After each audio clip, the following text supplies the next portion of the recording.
Good evening. Welcome to the book club. I am your host, GCMckay. Remember the fucking name.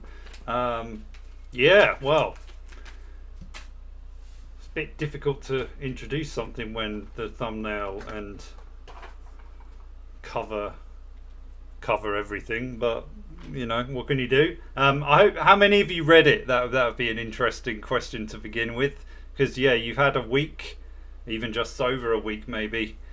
It's not a particularly long novel. Might have warned you that in the ebook, I remember thinking this when I first picked it up, actually, because it was like, well, when I first downloaded it, not illegally or anything, but yeah, I remember thinking, oh, this is quite a bit longer than I imagined it was going to be, only to realise that he had quite a long excerpt of another novel in the near enough second half of the book. So it only clocked in at about 200 pages, I think, maybe 220 on, and that's on ebook. So I think it's quite a bit shorter in print. Not quite sure. It does say it's 216 pages, and it was first published back in the 1st of March 1998, which actually makes it quite old, really. And I think it might have even originally been published in 2000. Oh no, it got published again in 2015 in paperback. That's interesting. I think he might have originally just put it out as an ebook then. It is self-published. I did a little bit of research on this. I didn't actually really make any assumption as to regard to that. I kind of thought if you know, dare I say, it doesn't read like a self-published book, mainly because it does. It kind of feels like something an indie publisher might take a punt on. But yeah, I mean, there's no way in hell any kind of mainstream publisher's going to touch it with a barge pole. Which, if you aren't familiar with the novel, I will be doing a reading of the first few chapters, which are pretty short, but you'll get a general idea of what to expect. I actually think the intro to the book is possibly its strongest asset. I think everything's set up very nicely, and I'll discuss that a bit more at length when we get into the initial chapter, because what he achieves within only 2 pages I think is exemplary actually in what you want to do with a novel. So it'll kind of be a rough analysis / read and then discussion. This is my second time reading it. I enjoyed it as much as I did the first. I would possibly nitpick at a few bits, but we'll get to that later. And that's more to do with the kind of middle, maybe about the 3/4 mark.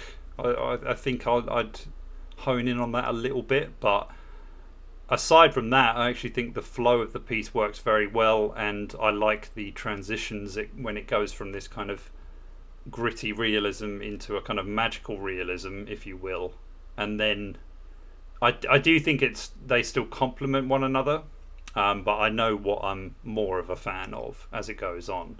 So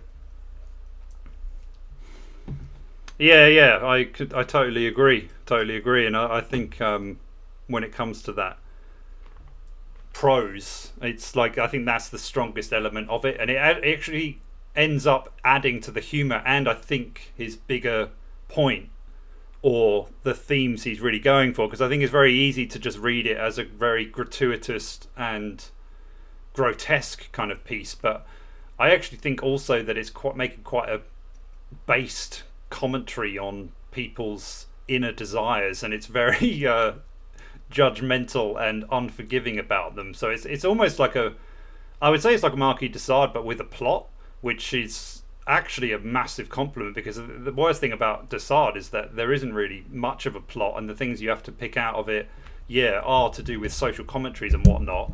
But with Cows, you actually get a quite gripping story, and although it does tend toward the absurd and surrealistic, it still does it in a manner which I don't think it ever betrays itself, if that makes sense. So the setup, it kind of feels real, and yet at the same time you obviously know that it's all kind of mental and really out there and totally off the fucking charts bonkers. But at the same time, it still manages to balance things out pretty well, and I'm hoping we'll get a bit more into how Stokoe accomplished that, because I don't think it was by mistake for any second, to be honest. I think it was actually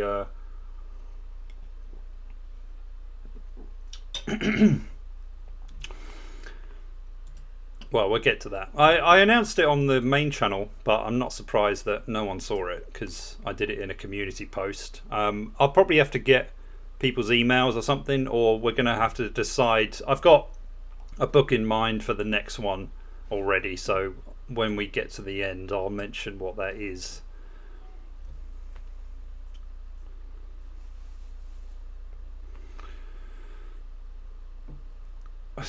Okay. This sounds... I was snooping on the LinkedIn of this girl I'm obsessed with at work while drunk, and I know that she got notified. I wish I was dead. What can I do, GC? Well, I mean, this is more of a cope and seethe matter. Does LinkedIn do that? I don't know. I think you should grow a pair and ask her out.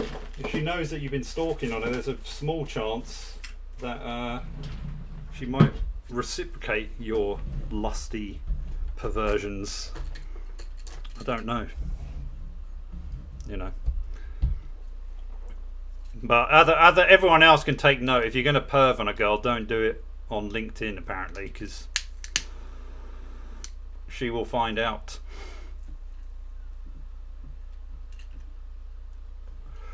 But yeah, well, cows. Who else? Did any of you out there read it? I did ask this at the beginning. I'm not sure how many people were in the house at the very opening. But yeah, Cows by Matthew Stokoe, published in '98, was one of the most outrageous, original and insightful books ever written on the subject of alienation and societal decay. Cows is a violent, blood-soaked nightmare, a tale of love, self-empowerment and talking cows. Hailed around the world as a cult classic, Matthew Stokoe's novel set the bar for gritty urban horror.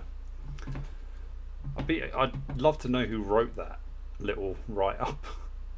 Because if it's self-pubbed, one would assume it was the man himself. Although I wouldn't, guarantee that.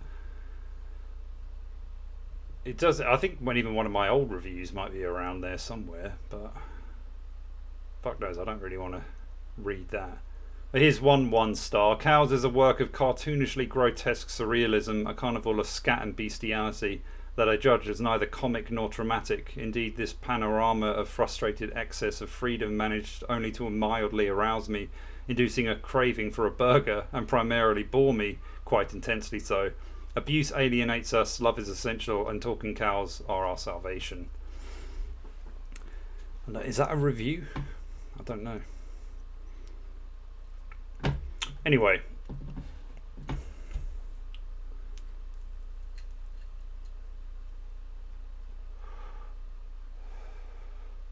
I didn't tell anyone about the homegrown.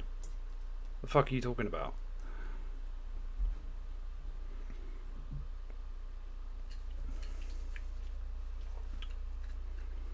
I did. No one. You're obviously not going on my channel very often because I made a post about it about a week ago.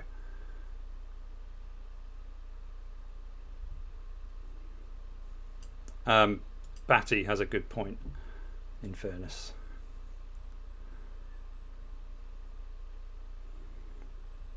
But well, if you aren't aware of what the book is, I'll do a reading of it shortly, or some of it at least. There is someone who's done, I think, chapters 1 to 4 on YouTube. So I mean that would give you, if you want to listen to an audio book, it is an adulterated one, so it's got sound effects and stuff, which to be honest I'm not a fan of. I prefer it just the voice. I don't mind a bit of music to introduce it or whatever, or maybe the occasional bit of Foley sound, but when it's there throughout I just find it a bit irritating. But that's just me.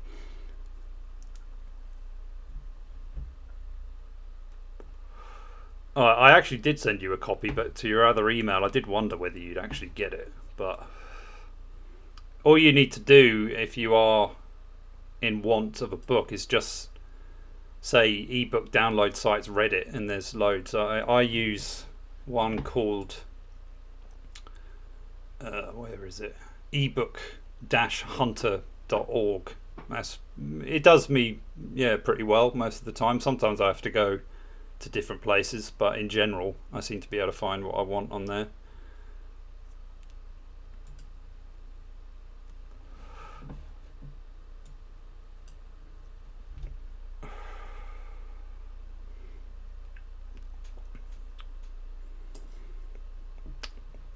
Well, to be honest, I mean, it sounds contradictory, but there is logic to that if you think of it in a certain way.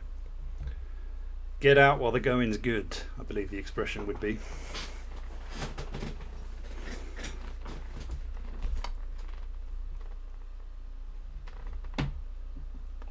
So by the sound of it, I don't think any of you have read it, so this is going to be fun. Fucking what a useless bunch of students. Like, this is why we need to bring back fucking punishment in the classroom. I'd smack your asses for this shit. And not in a way you'd appreciate before you get excited.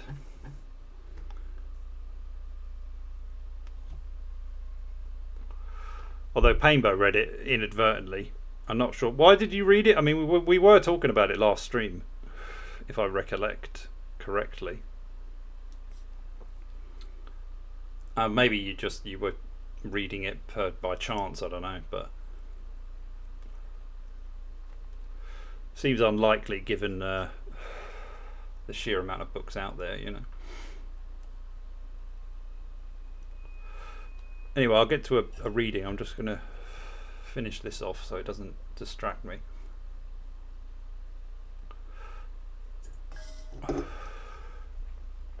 But yeah, I'll actually will give a verdict on the first chapter as well, and I might try and do this in future if it's appreciated. Mainly because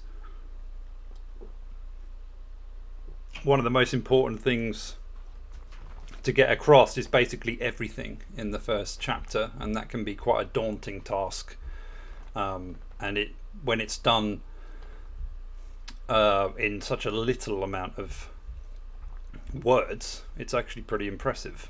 Because you're trying to get everything out there. But anyway, let's get on to that.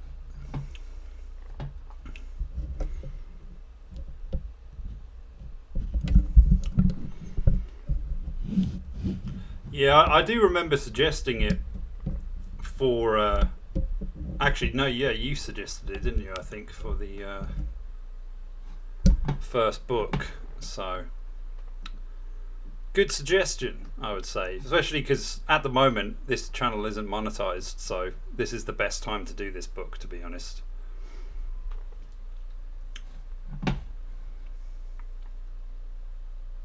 Don't really think I need to say much more about the book, to be honest, either. I've kind of given a bit of an intro to it, so I'll just crack in and you can get a feel for what you'd be in for if you haven't read it already.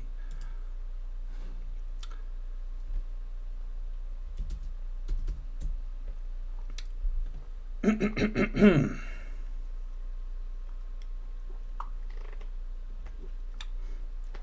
me get my camera ready. I know you're only here to see me really, so is this too? That's better.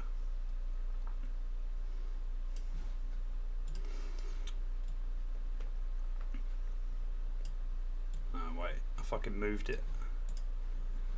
Okay. Apologies. First time and all that. I'm all nervous.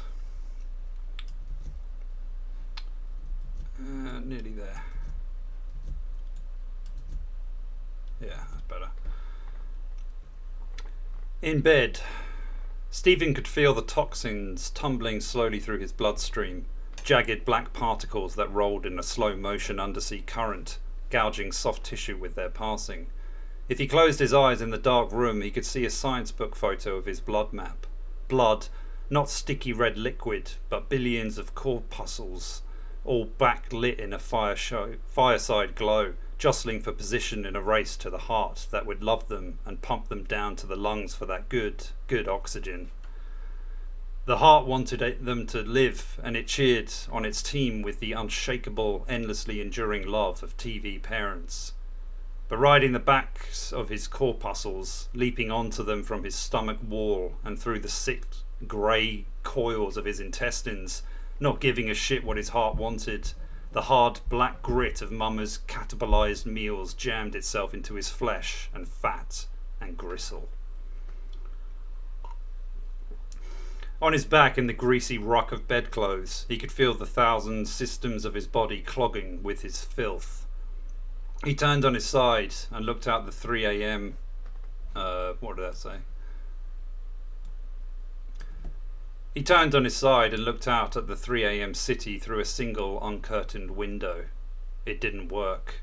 In the cold, gutted room, on the narrow bed wedged into the grudging protection of a corner, he could still feel his body age. He raged at his powerlessness. She forced her meal shit into him day after day, and he couldn't stop her. He wanted to. He wanted to tie her legs apart and take a hammer to her cunt, then walk out onto the street and never come back. But he couldn't. In the long nights before sleep, the TV had no pity. It showed him how the world was. It showed him how much the people out there had. He'd been outside to see for himself, of course, out into the city and walked around.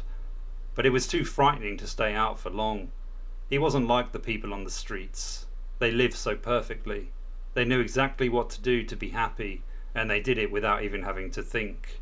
And the TV beamed their lives into his head as dreams. Across the bare floorboards, in a patch of sick orange light, Dog lay sleeping, its paralysed back legs out stiff like the handles of a wheelbarrow. Stephen closed his eyes. At the edges of roads all across the world, sodium vapour lamps sizzled away at the night, and in the flat upstairs the new girl moved around and spoke to herself. That's the end of chapter 1. I'll get back to this because I think you get more of a feel for it if I just continue.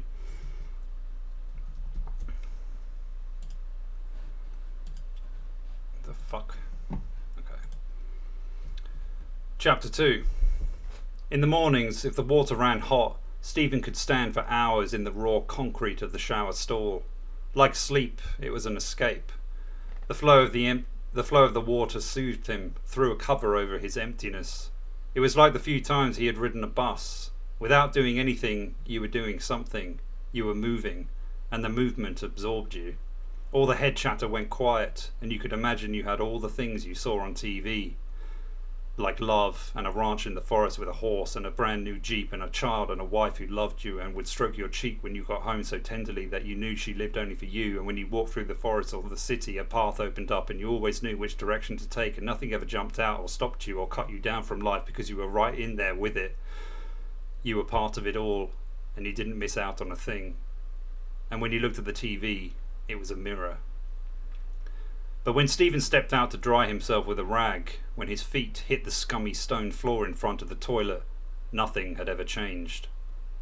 Gargantua, the hag beast. The unloving mother bitch cunt stood hulked over a 2-burner stove, stirring a pan of rancid pork. The kitchen stank of gas and oil and the caked dead fish decay that came out between her legs.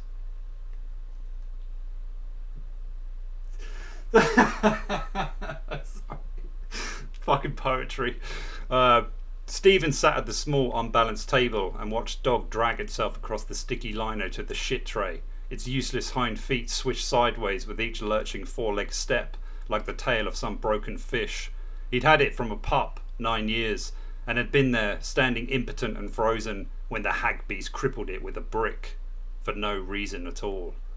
That day in his teens was confirmation of what he had suspected since birth, that he was incapable of manipulating life as other people did.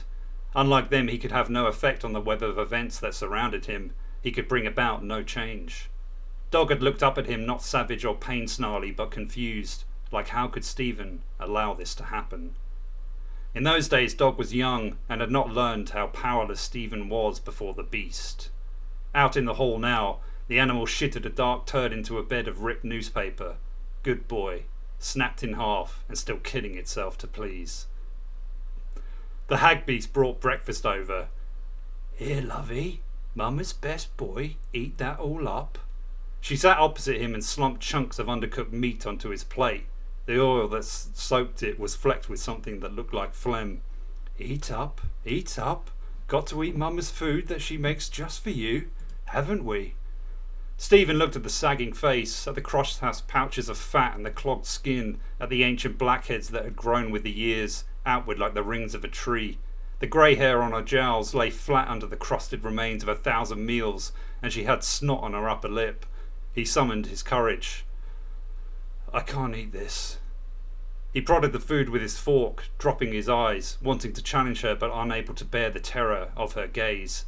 The hag beast sighed, and her voice got hard. Every day the same fucking thing. I made this food with love, Stephen, and I want you to eat it. She made a fist around her spoon and shoveled in the slop. Her movements were ponderous and inexorable, as though some highly torqued mechanism revolved beneath the lax obesity of her frame. Fat swung in pleats from her upper arms, and she breathed heavily through her nose as she chewed. It's shit. It isn't even cooked properly. The beast spat out a mouthful of food and started to shriek. Shit! Shit! You ungrateful fuck! People out there would die to eat this!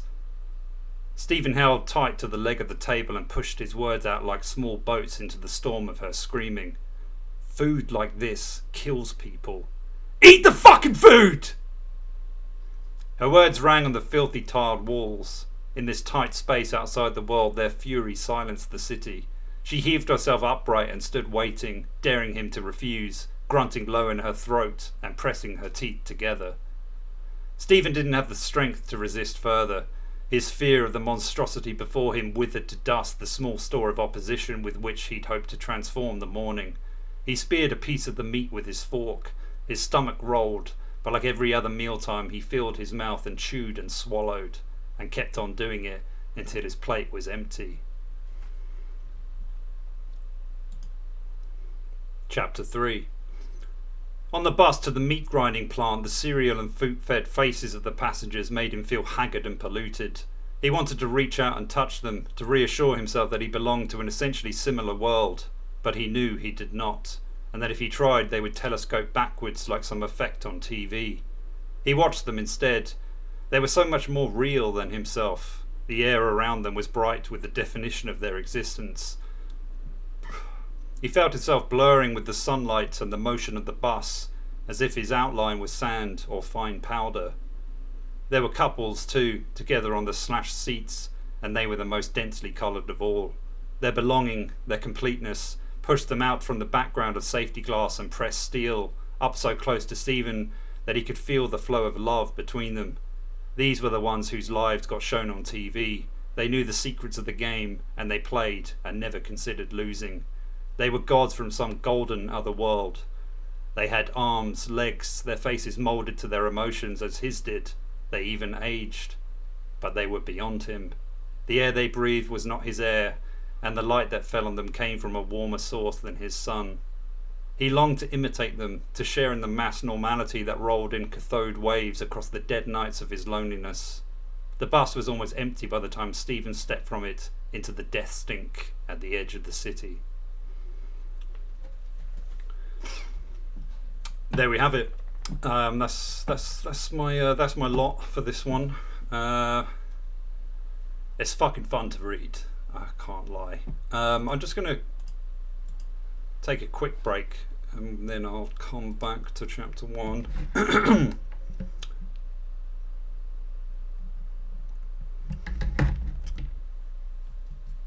But yeah, I mean, what I really like about it is just the feel you really get. I mean, there's this ominous kind of, obviously an ominous tone to it, but I also like there's a fantastical element that's being hinted at quite a lot as well, especially with the talk of the TV, and you can kind of get a detection of his obsession, pretty much. Like, it's almost been too much of an influence on the way he views things.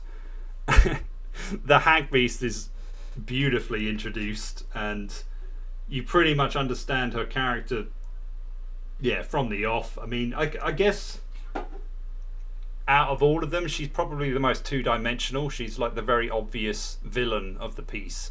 Although you could argue that near enough everyone, including Stephen himself, is a villain of sorts. But I don't really think it's that type of novel anyway. Whilst it has a kind of seeming hero's journey, I guess, because it's his first day at this workplace. He's 25 odd years old at this point, and he lives in obviously complete squalor, trying to force down meals that are likely making him sick. And it kind of gives a hint, I would say, as to his mental already undoing, in a sense, because you just, he's standing in the shower just kind of fantasizing, he's on the bus fantasizing, he's trying to stand up to his mother, but he still pussies out all the time, and he's got this dog that reminds him constantly what's going on and what his failure as a man really is. I saw a quick TikTok which I kind of disagreed with, but it was an interesting perspective, because she was a kind of woke-ish kind of type who was half recommending it, but she seemed to think it was largely to do with masculinity or toxic masculinity, and how being forced into that type of world for men is very isolating and alienating. And I think there's a somewhat valid point going on there, although I wouldn't say that was the sole focus or focal point of the novel at all. I think it was, the criticism is much more at human desire itself and the kind of sense of entitlement that kind of comes with it, I would suggest, or at least that's what I got from it quite a bit. Everyone is very driven by the selfish gene in this piece, from the mother wanting him to stay as he is and be weak and pathetic and totally reliant on him, which, if you were to get into more psychological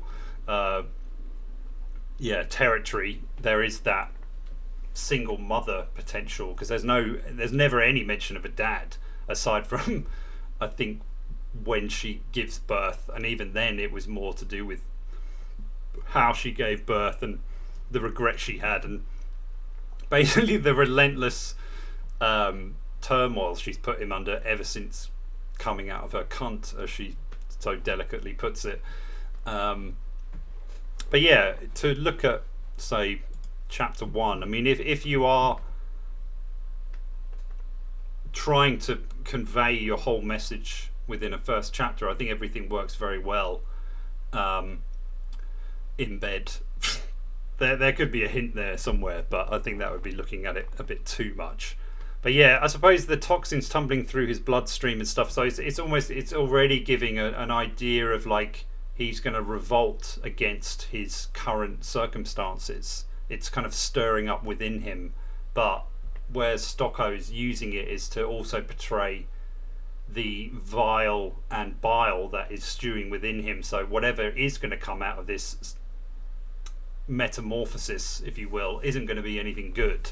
And you get a good idea of the desires of our protagonist, but also the stank reality of his life and of where this story is going to be going.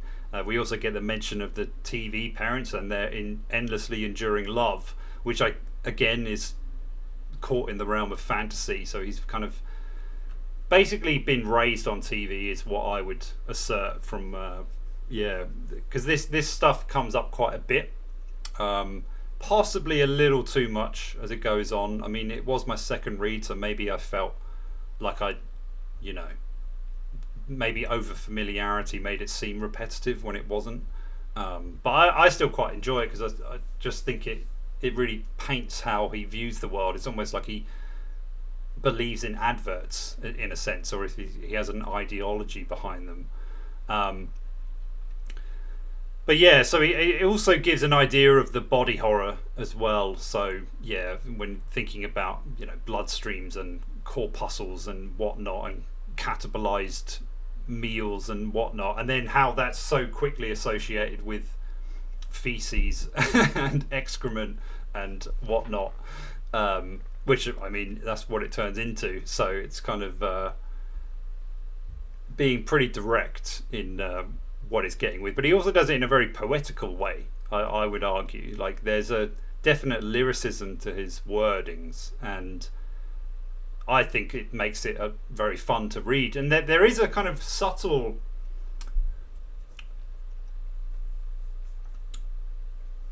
I want to say philosophical element to it, but I'm not sure that would be the right word.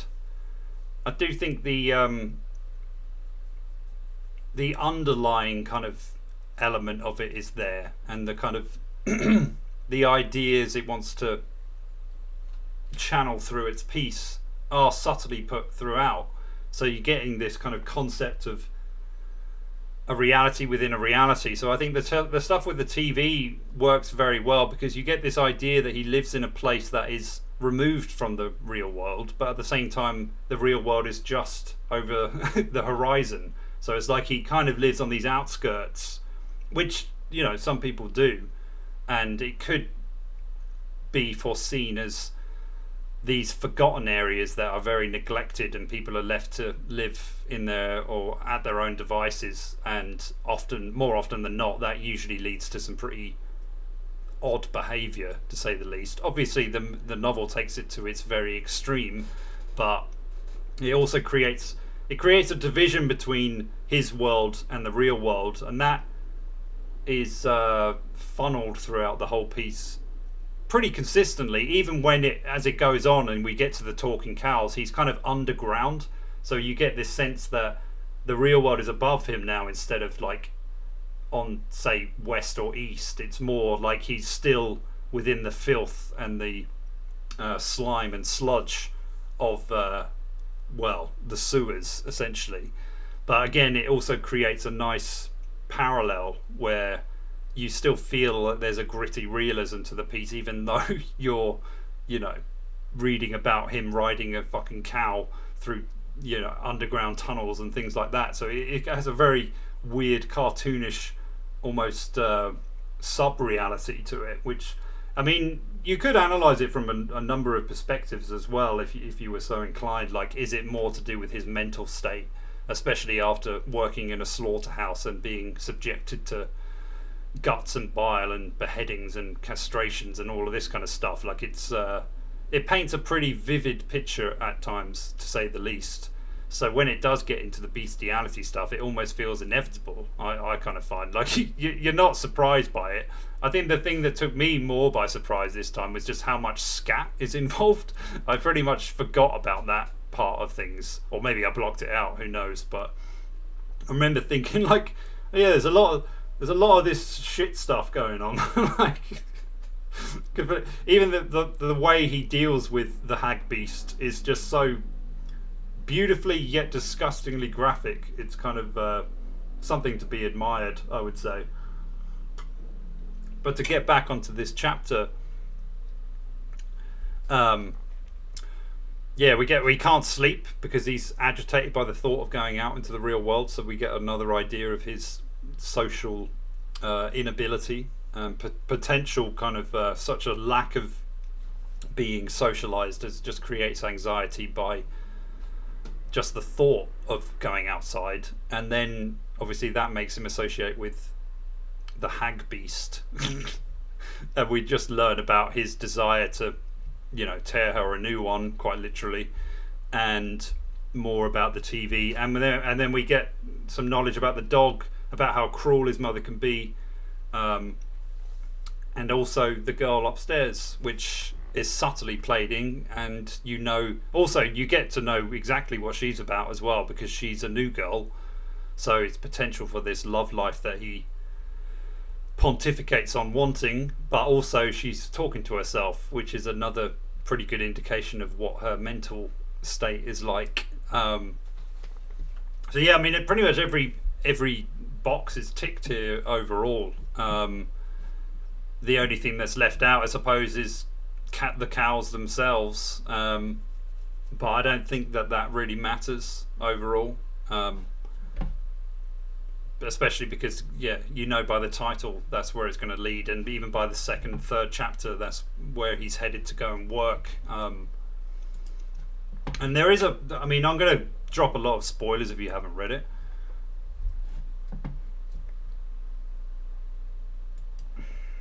It got published in '98, so it's a good 26 years old, something like that.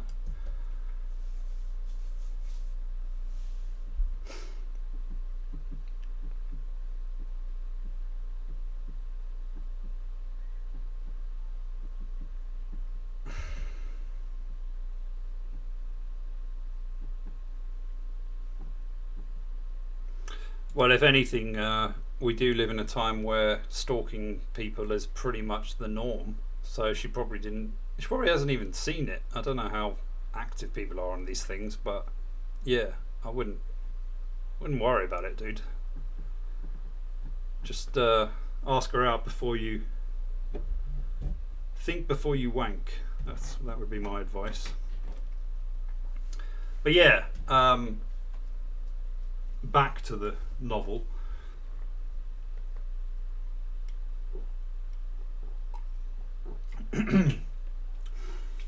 Yeah, so I mean, as it goes on, I kind of felt like the cows section, when when they start talking, or when one of them starts talking to him, and he kind of sounds like almost like a cartoon out of Beavis and Butthead or something like that. He's like, "Hey, dude, psst, come here." Like he sounds like some sort of teenage drug dealer or something, which I appreciated. I found it kind of funny that he's like almost sounds like just a lost teen, almost trying to sound edgy, and yeah, kind of. I suppose it gives a vibe. Unless I'm wrong, I don't think you ever really know whether what he's doing is all in his head overall. I mean, I don't think that's what Stokoe's going for, but I also think maybe it was a deliberate choice, because I think only one other character is confronted by them, or at least has seen them himself, but he's crazier than anyone in there. So yeah, and I don't really think that even matters that much, but I did think it was interesting that once the hag beast has been dealt with, let's say, it's almost as if he replaces her with a cow, which is kind of like what she's always been, or at least they're seen as these kind of beasts, and the way he operates with them and essentially leads them like some sort of bovine Che Guevara or Vlad the Impaler or whatever. It's kind of done in a way where he turns them into what men should be like, or at least how they feed and whatnot. So he's trying to like indoctrinate them into behaving more like men, or at least like what the concept of what a man is according to his own upbringing and what that should be. It's a little bit out there to make that assertion, I'll admit, but I did think it was intriguing that once the beast was gone, it was essentially still there, really, because of the way he was operating and the things that were going on at the slaughterhouse, or with what's her name, Lucy, I think the character she's got.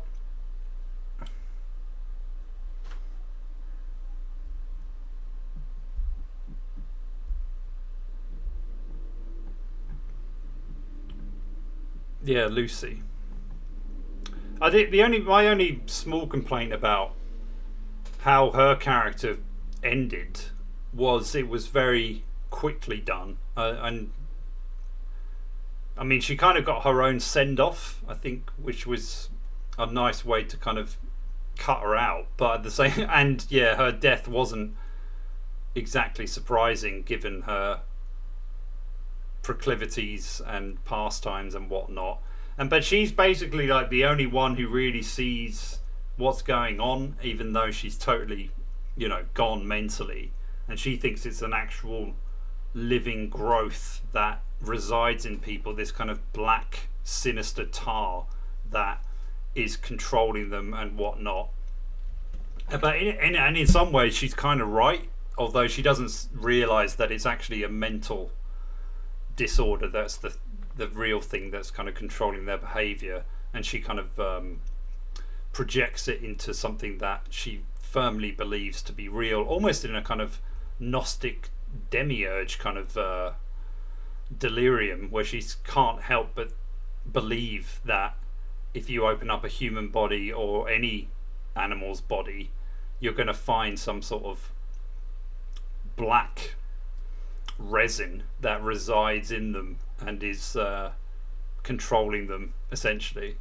But I would argue that that is all what drives it's there, but it's only in a metaphorical sense. But she's very convinced that this does actually exist, to the point where she actually buys surgical equipment to search inside her anus and vagina, and they when they first fornicate, it's whilst she's got one of these things to look inside her own arse, or at least in the colon, and she's looking at it on camera and he's just behind her. It's just like, it's very romantic, let's say. But yeah, I felt like her, because it's almost like there was a point in the novel where it's like, it's been a while since she's been dealt with, or at least even involved, and it seemed like she was getting further and further more doolally, and yet Stephen, in his blind determination to make this kind of family life work, regardless of how ridiculous that really was, kind of makes him neglect her, probably in the same way that his mum neglected him. And when that ends in disaster for him, it's it comes as no surprise. I just felt like maybe it could have blended a little bit more, but at the same time it still worked pretty well. And I quite liked how it mirrored the death of the canine as well. Like, it had a very similar look, so it's almost like he'd married his mother regardless of his intent, and maybe even married someone that was so beaten by life that she was possibly even worse, which is a bit of a statement to make. But when it comes to her own self-destruction, she's certainly worse than his mother was. So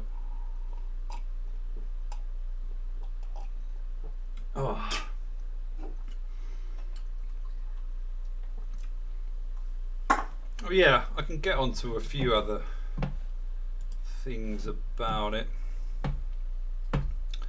because there's a few things. Sometimes you just need something to remind you of other thoughts you had on it. So I mean, this is his website, which I think it's all right. I mean, it looks a little bit basic, I would argue, when you've got font that you can barely read, and just, I don't know, it looks a bit blocky, a bit kind of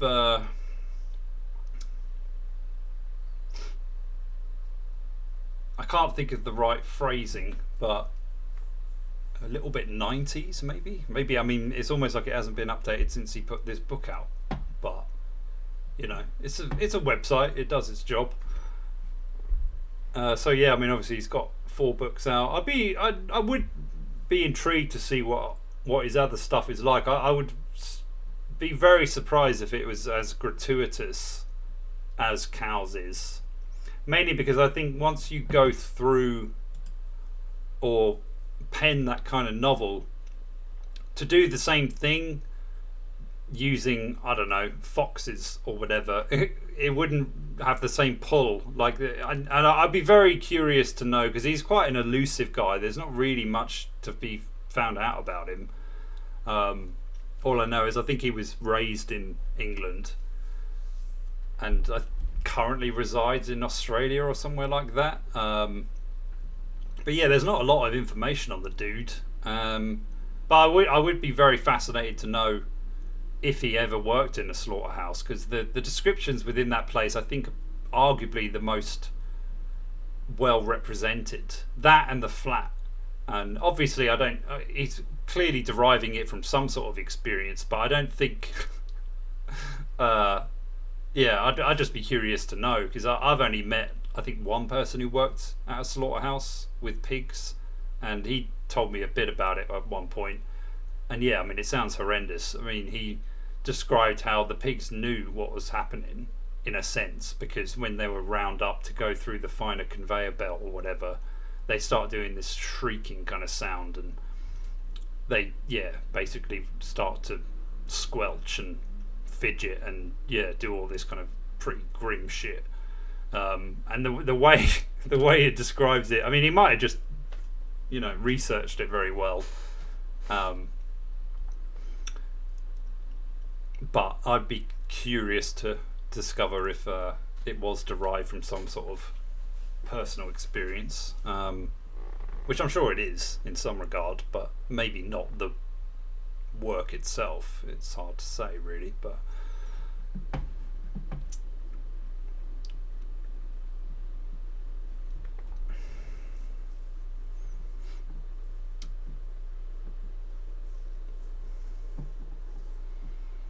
oh, Lucy's character, did you think so? I don't know whether I'm not sure I agree, because at least Lucy had a sort of fascination with,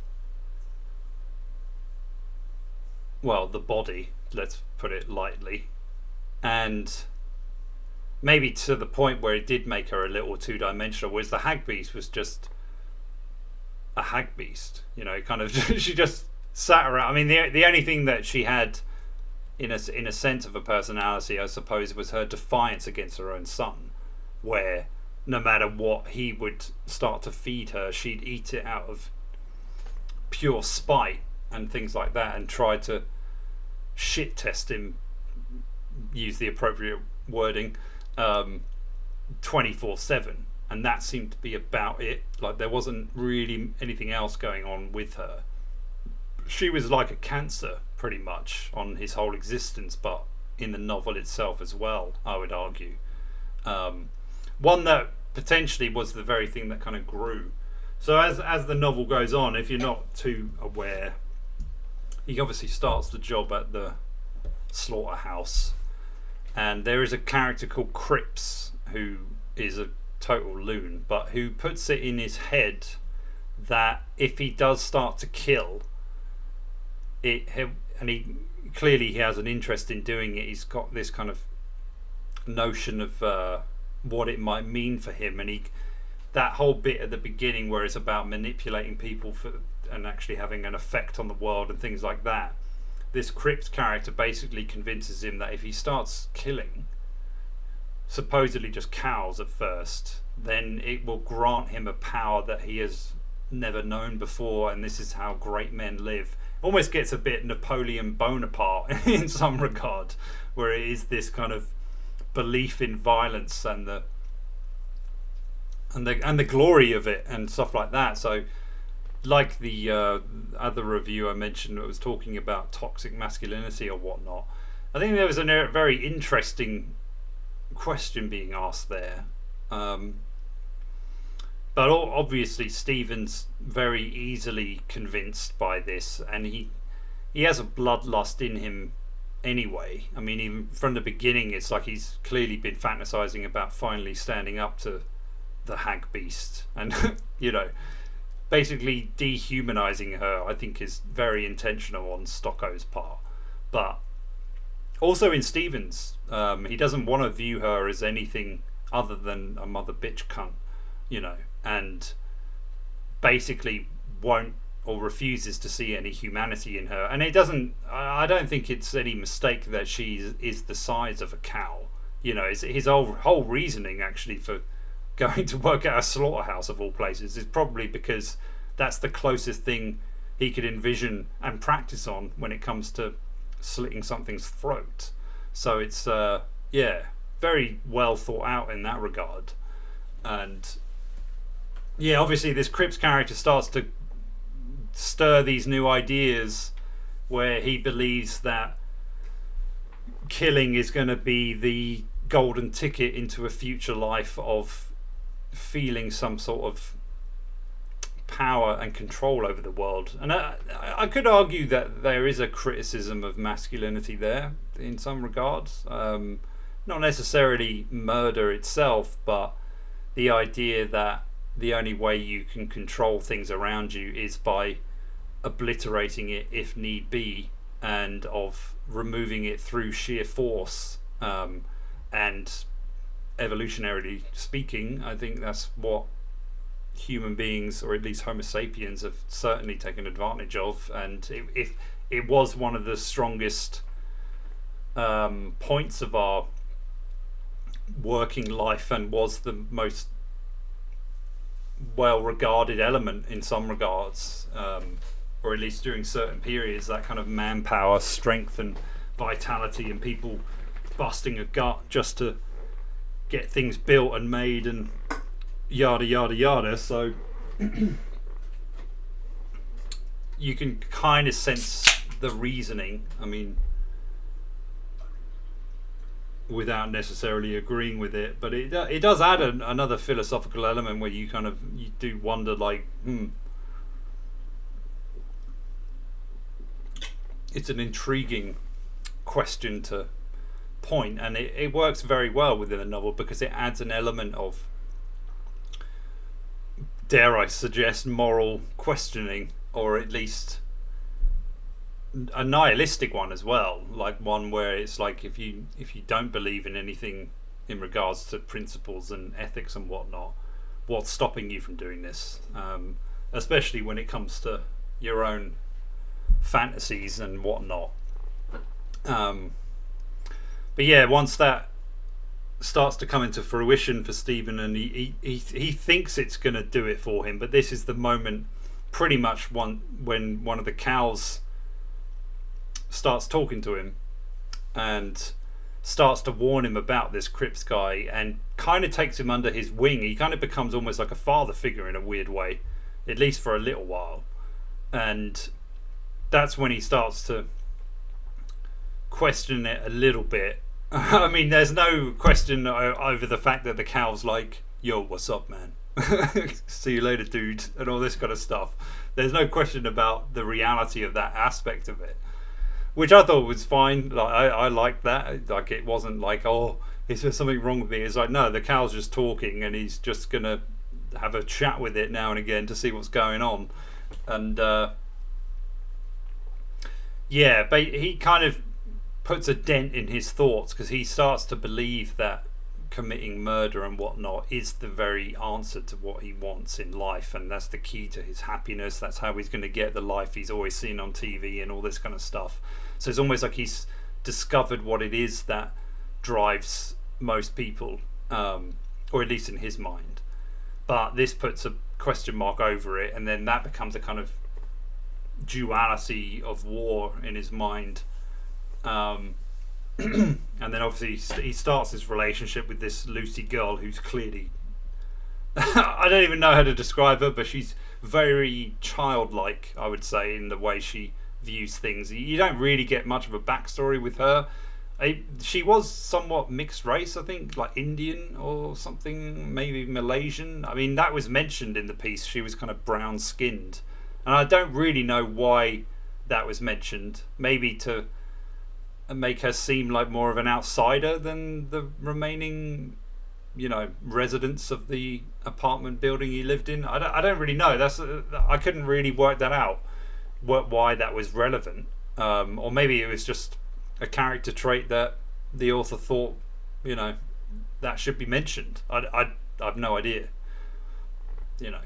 but yeah, there's not a lot of development. I mean, she's completely shitbat. That's and when I say childlike, it's almost as if she's totally schizoid, I would probably argue, if you were going to give her a mental evaluation. She's completely in her own world, to the point where she might as well be talking about witches and whatnot. And yeah, it's like getting through to her isn't even important, though, to Stephen. It's not.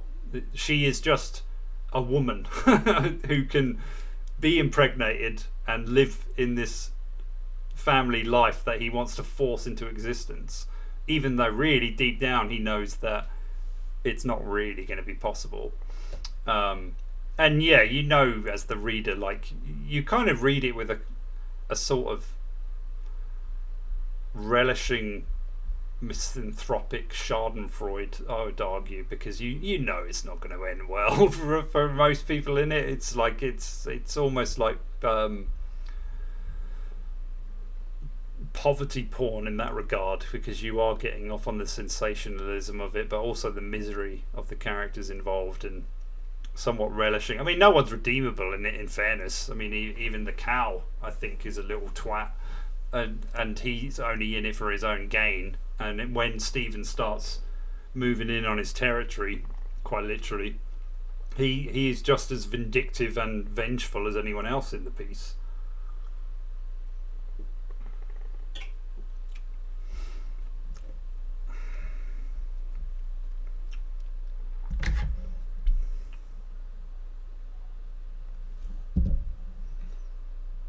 Anyway, I'm gonna have a smoke.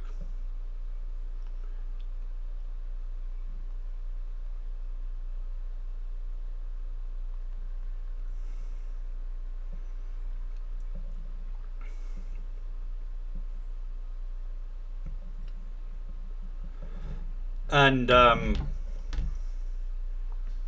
yeah, I mean, obviously the hag beast has to meet his fury at one point. I mean, I'll describe how this scene goes down, because just to introduce it, I remember thinking, like, I'd love to see this as a film, like, one day, like, if they could somehow get, I'd even tell Stokoe himself, like, I'd be up for playing Stephen. I'm a bit old for the part now, but I think I'd be down. And if not, I'd love to play one of the other characters in it. There's one guy who's had like half of his face eaten off, like in some Hannibal Lecter shit, because he was like he was basically placing his head inside the cow's mouth, and the cow went wild for a second and basically chewed off half his face. And he approaches the guy like, what are you looking at? All this kind of stuff. He's totally gone, and he's like huffing up the cow's fucking butthole and things like that. It's total bedlam. Like, if you've got any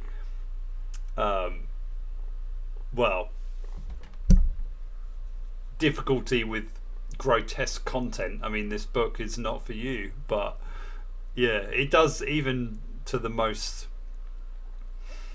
subjected person. Yeah, there's definite moments where you're just like, fucking hell. It's like, this is, you kind of start to wonder what it's doing to your own brain as you read through its fetid matter, I think. But yeah, when he kills the beast, he's basically starts feeding her literal shit, like shit on a plate. He goes to the toilet, takes a dump, and then he's like, there you go, that's what you've been feeding me my whole life, you're eating it now.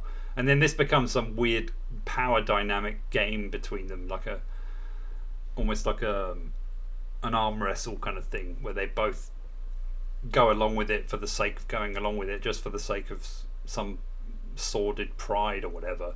But this all comes to a bit of a difficult place.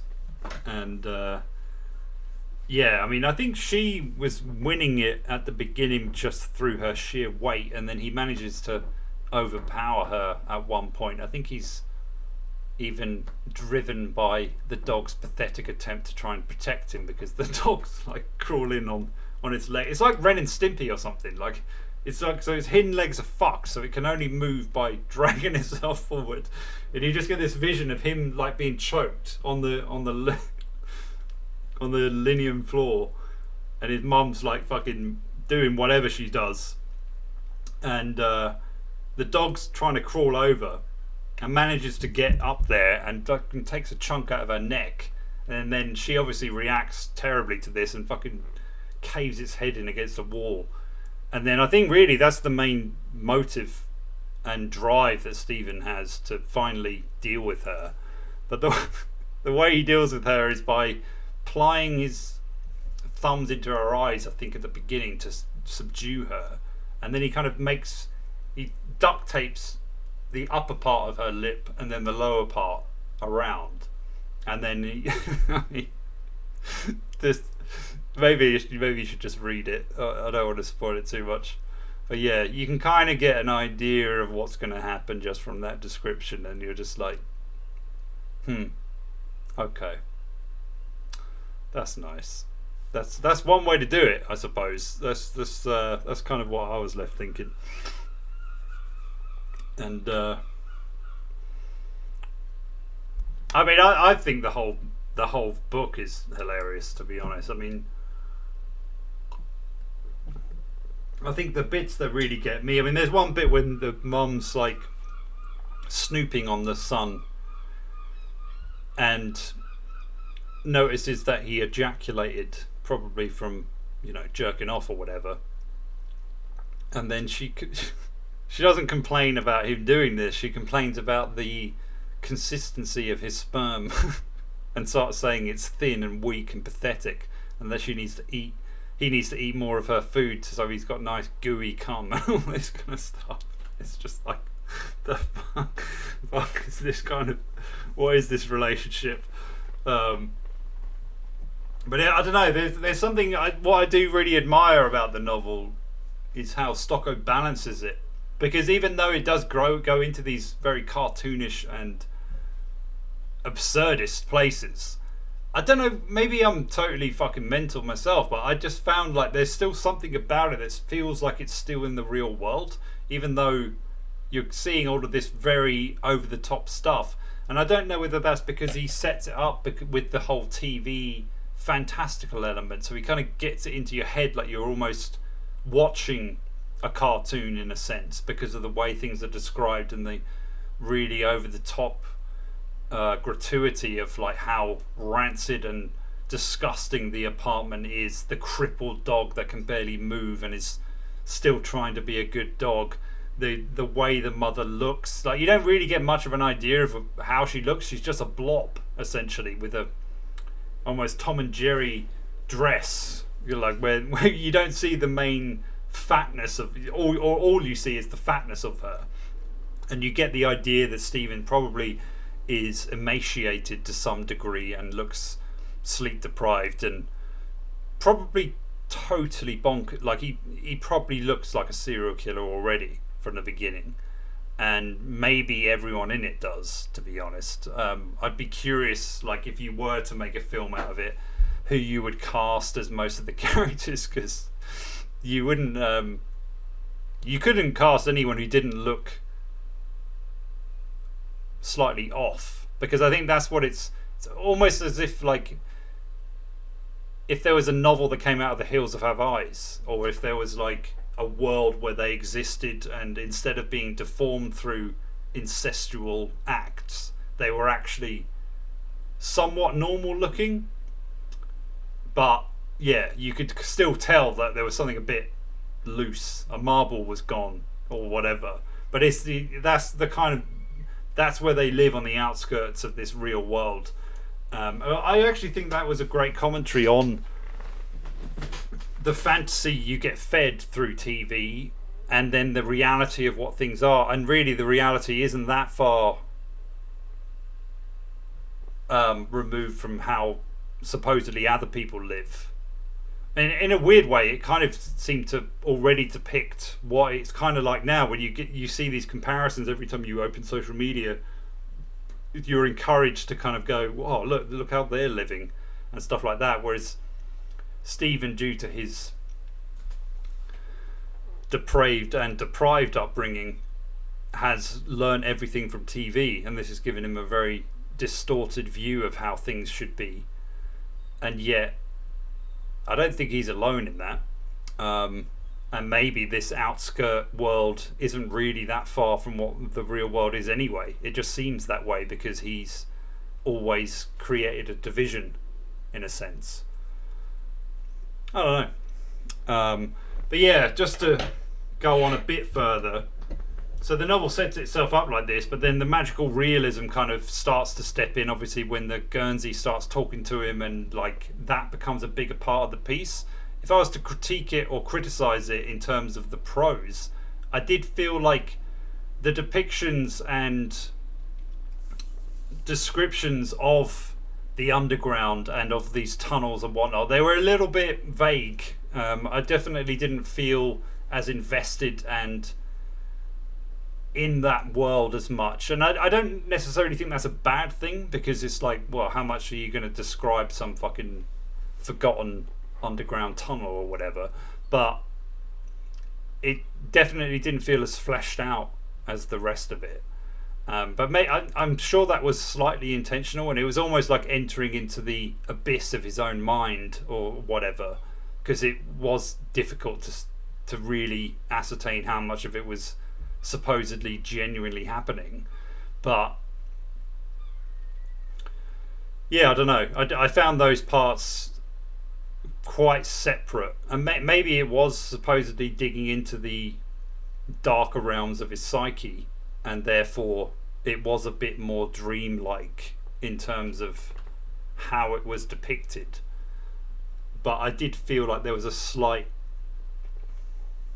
disconnect in comparison to the rest of the piece, or prior to it. It felt very well developed in terms of, like, you could really visualize where you were and how people were within it, and what the place of the work was like, and how it was to live in this apartment. Like, I could really see it, whereas as it went on, it became a lot more opaque, and felt, possibly in the state of his delirium, that's what it was supposed to represent. This kind of blank space where the closer he got to the so-called real world, the more the vision of it was capitulating in his own mind. But that also, like, I felt like that kind of came back once the apartment, and once Lucy had basically given herself an operation, and then essentially, like, the hag beast lives on because she manages to still bring down the apartment, kind of. I felt metaphorically she did, at least. And yeah, quite literally everything starts to fall apart, and that's when the real world is about to kind of enter into his world, and he avoids it like the plague, or tries to get away from it, but he literally loses everything going down this violent path. And yeah, I felt like that kind of almost brought him back to himself once it had happened. And yeah, then you get this kind of, I don't know, like a crazed moment of mental instability and total, like, you don't really know what's going on. He's running around in the streets, and he doesn't know anyone, and he's like being led by nothing but the survival instinct, in a sense. Like, he doesn't know what to do with himself, and then he thinks of, like, a way back in to be with the cows, and it kind of ends with almost, like, I kind of think, in a very surreal, or at least satirical, positive way, because it's quite clear that he's not really going to survive in this way of being, but it kind of gives this notion of, like, oh, he kind of wins in the end. But then you think, what has he really won? Because now he's the sole human being amongst a bunch of beasts, which he always was, essentially. So it's like he hasn't won anything. If anything, he's become more savage as a result of all of it. I don't know.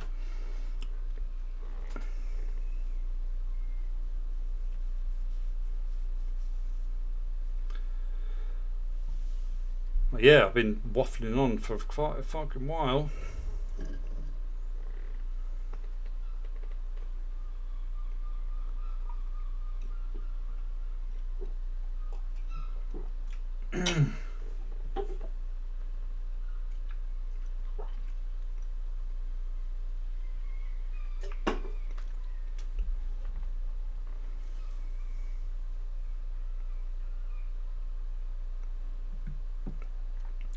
Well, I mean, I would, on that regard, if you want to, in terms of a read, I mean, I do find it very entertaining, and I do think there are, little seeds throughout which make you start to think of the bigger picture of what the novel is getting at. I would also warn that it's sometimes a little bit difficult to see that in places. I mean, I thought slightly after the halfway point, the level of scat kind of gets into a place at one point where it's on a kind of level 10 for a good 4 or 5 chapters, which does get a little bit much after a while, and it's just like, okay, well, where else, is this going? But once it levels out, I think it's fine. And these are like small complaints from me, really. Like, they're not big deals overall. It just, it felt somewhat repetitive, I suppose, but maybe it needed to be to really sell that, well, the end for the mother kind of, perhaps it needed all of that development. But you've got other shit in there, bestiality and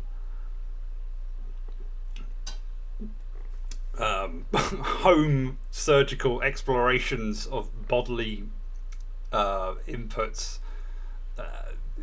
I don't even know where you begin with the list, to be honest. It's like there's so many tick, tick, tick. Like, it's just got everything in there.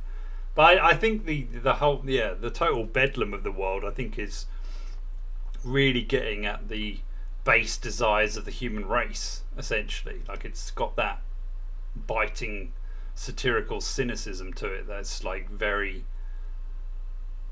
well, it doesn't hold back, to say the least. In fact, I think it instead of holding back, I think it goes full throttle into what people's most illicit desires are, and it's very condemning of them, I would say, overall.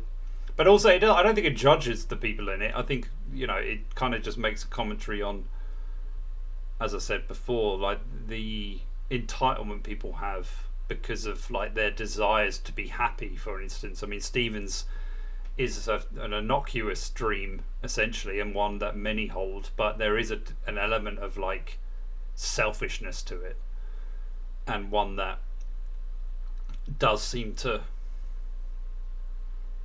portray, I don't know, just a degree of like what makes you think you are deserving of it, especially given the upbringing that you've had. Like, I suppose everyone has these dreams and desires, but it's also, the novel, I think, is somewhat mocking that concept quite a bit. Yeah, it really depends. I mean, in some ways I could read it as a black comedy, satire, or social satire kind of thing. And then I think when I looked it up, it just described it as horror fiction. I disagree with that. I don't think it's horror overall. I mean, it's horrific. I won't deny that. But it's far more black humoured, maybe body horror. I could see definitely that being a description of it, because it's relentless in its bodily fluid and expressions and stuff like that. Like, it's very much rooted, even like from the very beginning. You can see like it's describing his digestive system and whatnot. I think that's also just foreshadowing like the degree of events to follow and where they're going to be predominantly based within the kind of digestive system, or the cock and vagina, defecation. Sex is in there, but not. I don't think any depiction of sex in it is sexual in any erotic way. It's all very mechanical as the slaughterhouse itself, I would argue, where it's just like people lost in this very, almost they're operating on an instinct that is far more robotic than it is anything else. And I mean, and I'd say the same for the way Stephen gazes at the TV screen every night. There's this kind of like, it's almost like dreaming of being a human in a sense.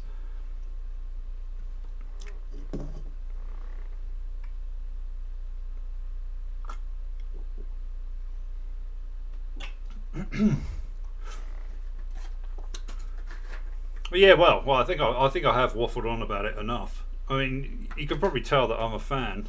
I do. Yeah, I like the novel a lot. I think it's. And I suppose it's somewhat encouraging for anyone who does self-publish as well, because this novel's done pretty well. It's not well rated in terms of, like, if you Google it, it's got like 2.8, I think, on Goodreads or whatever. But that's no surprise, really, given, I mean, obviously from what I've said about it, I mean, a lot of people are going to react pretty,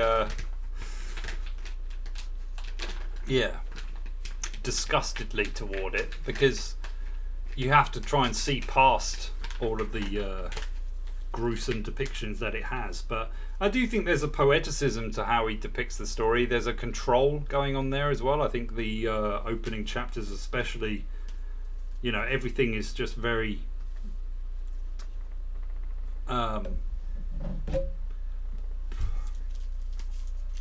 it's very condensed. I'd love to know what his method was in terms of plotting it, and I would assume that it was outlined as well, like as in what is going to happen in each chapter, how long each chapter should be, on average, should it be 1,000 words, 2,000? Can it kind of expand in some places, or should it keep in this tight kind of very direct kind of manner? I mean, if Bukowski was around when, like now, I'd love an audiobook of Bukowski reading Cows. I just think it would be like one of the best audiobooks, just in his lazy drawl where he's just kind of reading out this bile. I think it would be great. But I think my own reading's all right. I can't find the Hagbeast's voice at the moment. I'd need to study that a little bit, or try and find, because I think it would be funny if she just sounded like a fucking bloke, like just quite literally like, eat the fucking food, you little cunt, and just leave it at that. Like she's not even female in like the audio world that I would want her depicted.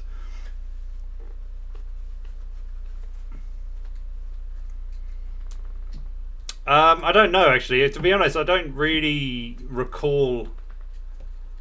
I never really thought about it when it first. Like, I think you make an assumption when something's got quite a few thousand reviews. You just think, oh, this must be trad pubbed. But I've read another blog post and it just described it as self pubbed, and then I looked it on Amazon and it was published by Stokoe himself. So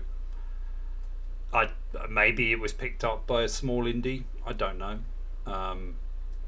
Don't think it's particularly relevant anymore. I mean, the piece has done pretty well. It's got a bit of a cult following. I mean, there's a shitload of reviews on it, which is no surprise because it's like clickbait ready from the get-go. But yeah, I mean, I think that's encouraging for someone who does want to put out their own stuff.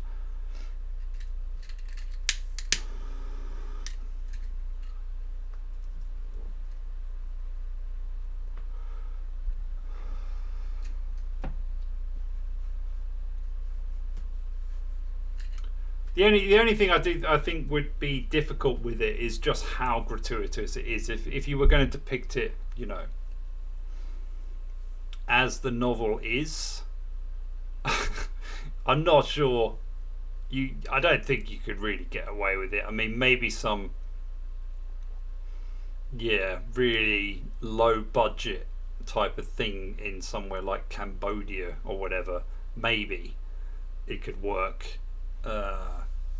Maybe Russian or something, but really you kind of want the production of it to be quite decent. Like you need a really good cinematography for it to make it, like, to depict the world not just through the scat and bile and decay, and you'd also need to get that cartoonish element just right, so it's like what you're watching is pretty absurd and totally nuts, but at the same time it's still got that realm of, well, the real world essentially, which I think would be very difficult to pull off if I'm honest. And obviously you would have to probably trim down a few of the scenes. You might have to be more suggestive than you are actually willing to show. I don't know.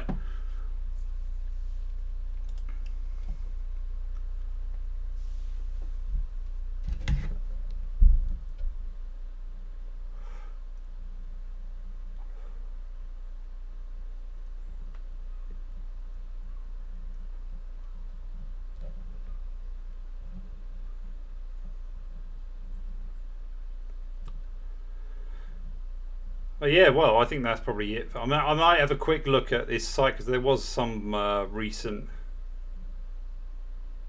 review of the piece, which kind of just makes bullet points about it, and I thought that might be a good place to close the whole thing.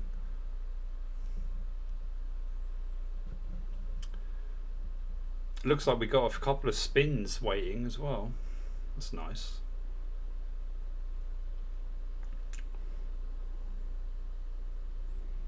Alright, well, I'll do this blog thing first in a minute. And I will mention the next book I'm planning on doing is a slightly different one.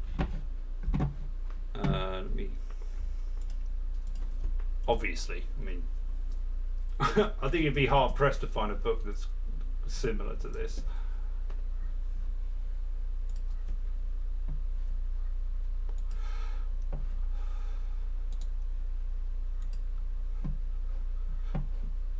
But I'll mention this in due time.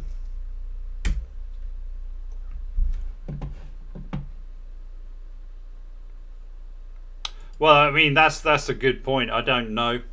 I'm hoping that I can figure that out talking to people online, and I mean, it came out at a good time. I would say 98 is like, I mean, I'm sure people were putting out their own books at that point, but it definitely wasn't as ubiquitous as it is now.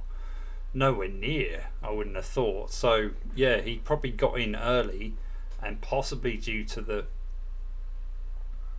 nature of the book, that kind of almost sold itself in terms of like similar to the South Park of the curious case of scrotum booger balls or whatever it was called, where it was a book so disgusting that no one could read it without throwing up or whatever.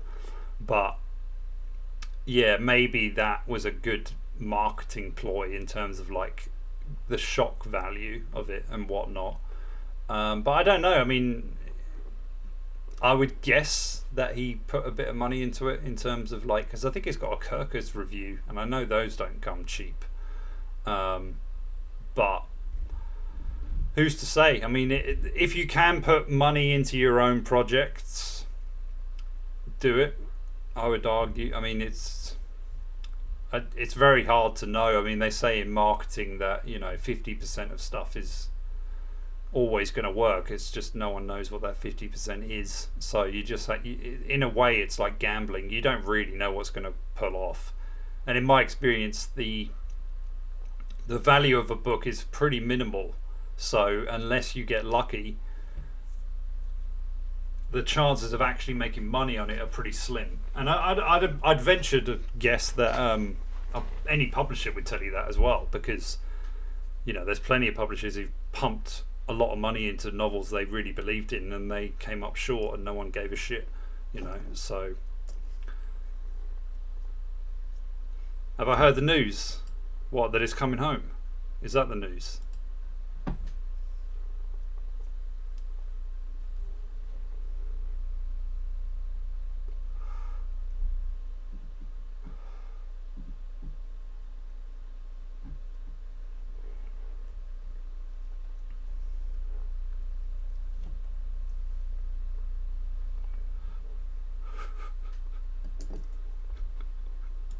Is it though? Is it? Like, I mean, so far, the sheer sponge element of how England have got as far as they have in this tournament, all of the little things, we were nearly out to fucking Slovakia, Bellingham saves the day. We go down against the Swiss, Saka pulls us out of the fire again.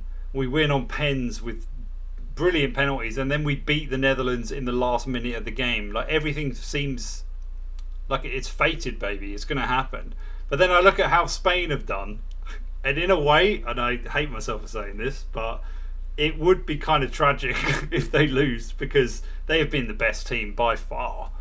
The only thing I think works in our favour is they do have a lot of young players, but so do we. But theirs are even younger, and possibly what will happen is that the sheer weight of the event will get to them, and we supposedly have very experienced players who should be able to step up to the fucking challenge, but who knows? I mean, I just hope it's a good game, I suppose, overall. I actually thought the semi-finals were both really good, and that surprised me a bit. I thought they were going to be cagey and a bit dull, but I mean, in fairness, the second half of the England game was pretty dull until the end. It was nothing happening in that game, and in fact I thought the Netherlands looked like they were pushing us a bit more, and then we just came out with a bit of magic at the end. But I don't know, who knows.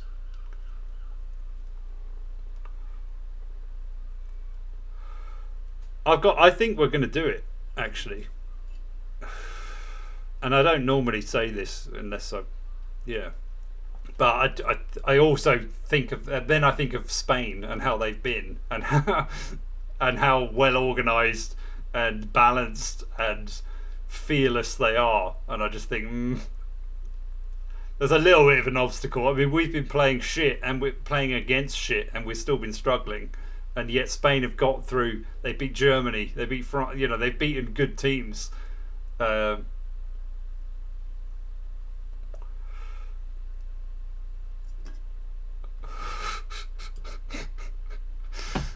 Lols. 30 minutes. It's, well, maybe if we're victorious. If we're not, I'm just going to be pissed off. So,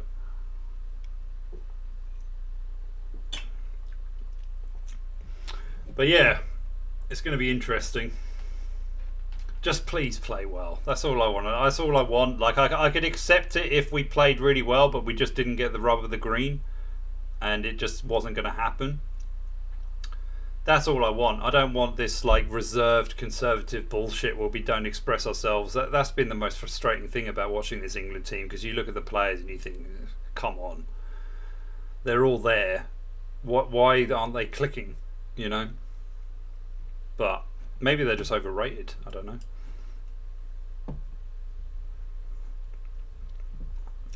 I think in a way he already is, but because he always gets an easy ride to the final, and even when he fucks it up, he's already been offered another contract. He hasn't even won it. He's won nothing. Let's not forget, getting to the final doesn't really mean shit, in historically speaking, unless you win the fucking thing. But whatever.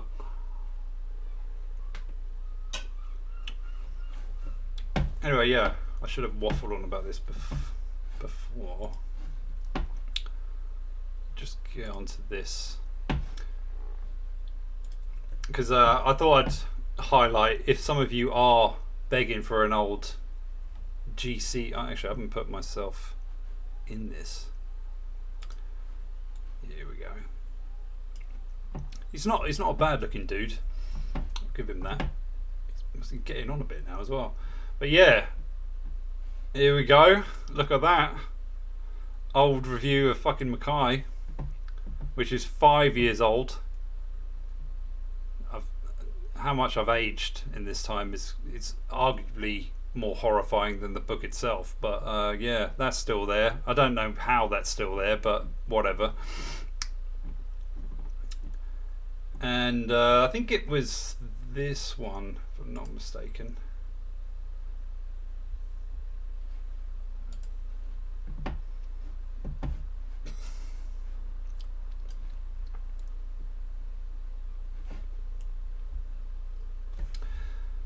So this review by the name isn't there yet, I don't think. Don't even know if it's there. I suppose it's just the Memoed website by, who's this guy? I can't see his name. Jimmy Swilborn, I'm going to guess that his name is. Yeah, it says Cows by Matthew Stokoe is a twisted, transgressive tale that plunges into the darkest depths of human depravity, leaving readers equal parts horrified and captivated. Nicely described. Set in the gritty underbelly of society, the novel follows Stephen, a disturbed slaughterhouse worker whose obsession with a co-worker spirals into a nightmarish descent of violence and perversion. Stokoe's unflinching praise is as sharp as a butcher's knife, carving out scenes of brutality and desire with a raw, visceral intensity that's not for the faint of heart. Yeah, no shit. The novel's title is a chilling metaphor for the dehumanization and consumption that pervades the narrative, blurring the lines between man and beast, predator and prey. Well, I think that might be giving the title a bit more credit than is deserved, but I do think, yeah, if when you look or contemplate the piece after reading it, you might question why it's called Cows, even though it seemingly is obvious, but at the same time, well, I still think that might be lending a little bit more significance than is merited.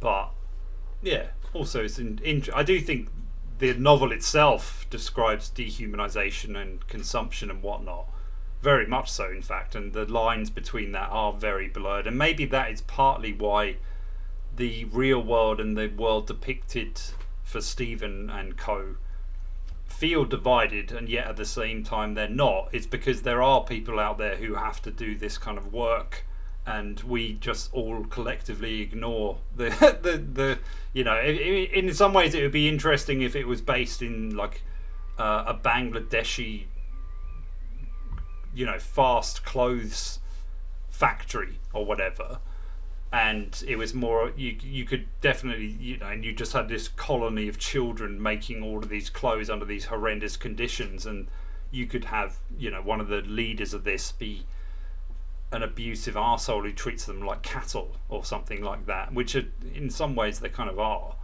So yeah.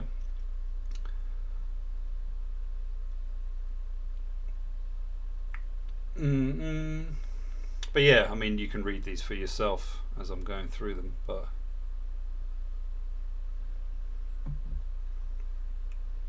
because I mean, I do appreciate an aphoristic piece here and again, but at the same time I kind of feel like it's almost shying away from actually blending what you want to say together. It's all very well coming out with a decent quote, but if your quote doesn't expand on its own ideas, yeah, I don't know. But I'm just being a bitch at this point. I would definitely agree with this part. The novel's unflinching portrayal of violence and sexual depravity is not gratuitous, but rather a mirror held up to the darkest impulses of human nature, daring us to look and not turn away.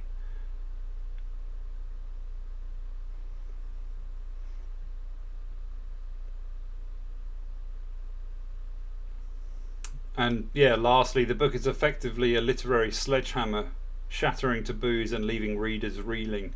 It's a testament to the power of transgressive art to provoke, challenge, and leave an indelible mark on the soul.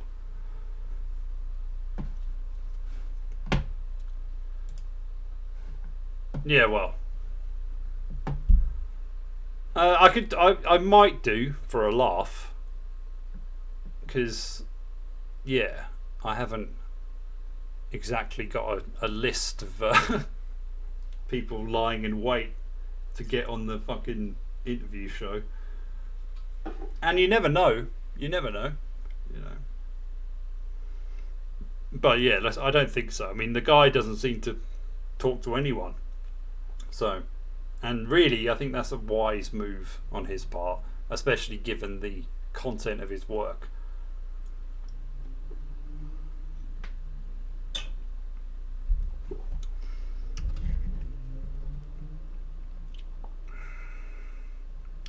Well, I need a piss anyway, so I'm going to do that, and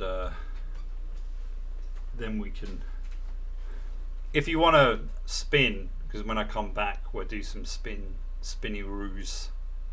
So yeah, there it is. Fucking, this thing is mirrored, which I find weird. It's very difficult to.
I'm back, baby, I'm back. Don't worry. Who's been my favourite Georgian player? The one that everyone mentioned. That I can't remember his name. Nor could I pronounce it.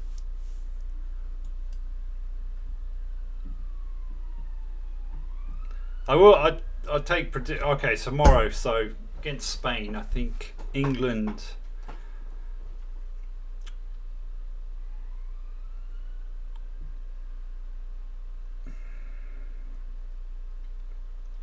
(3-2). Gonna win the game 3-2. Maybe in full time, maybe after extra time. That would be. That's my hopeful prediction. In likelihood, it will probably be it probably will go to extra time, because I think both teams will get cagey as fuck in the second half, and then it will become more about game management and substitutions, which I do actually think are a massive part of the game in this day and age. You got 5 subs. That's like nearly half the team. That's a big thing that you can. I'm surprised you don't see this a bit more often, or at least like talked about as how relevant it really is. But whatever. 4-2. Oh, that would be good. I'd love that. With a dodgy one that doesn't go over the line, and yet the technology is just 1-1 full time. Yeah, I could see that. And well, England win on pens. Maybe. I'll give Pickford his due. I mean, he's not bad in penalty shootouts. He actually nearly fucking saved our asses last time, only for Saka to go and fuck it up the same way Rashford did. But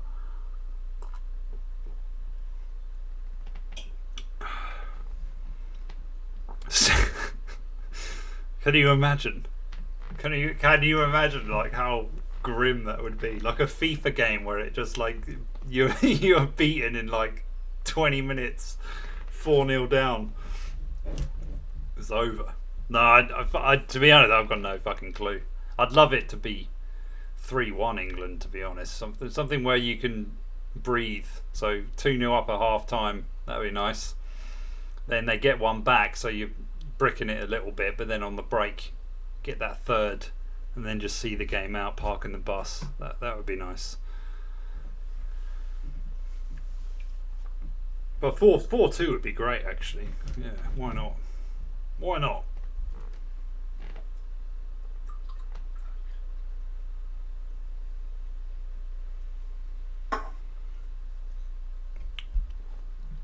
Anyway, let's have some spins. We can chat a bit more if you want. I mean, this is the next book. I'm sure a few of you are going to bitch about this, but suck my dick.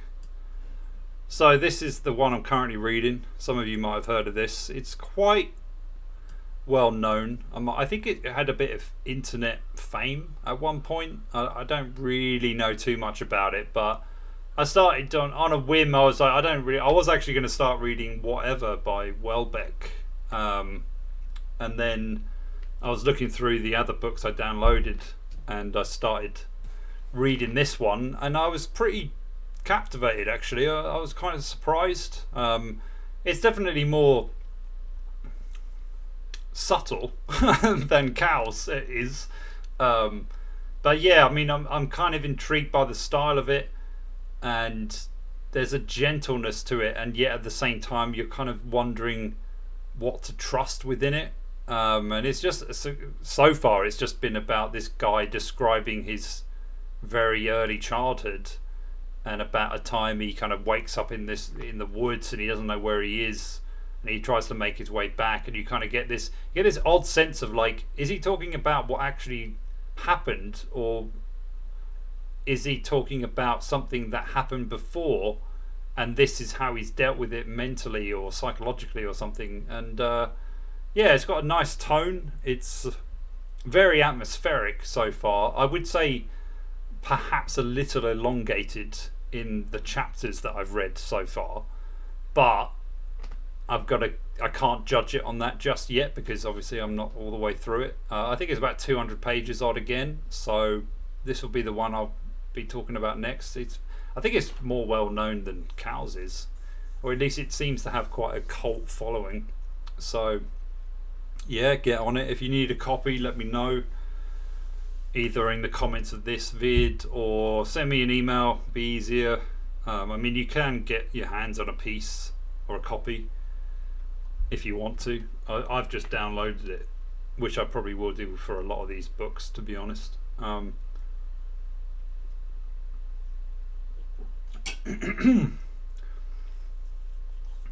yeah, let me know. Well, you can let me know what you think in the next stream. What I'm currently going to do is switch between Cope and Sieve and this, because I don't know whether this will be popular or whatever. I feel like you guys will appreciate it more as we go on and delve into certain books and whatnot, but at the same time,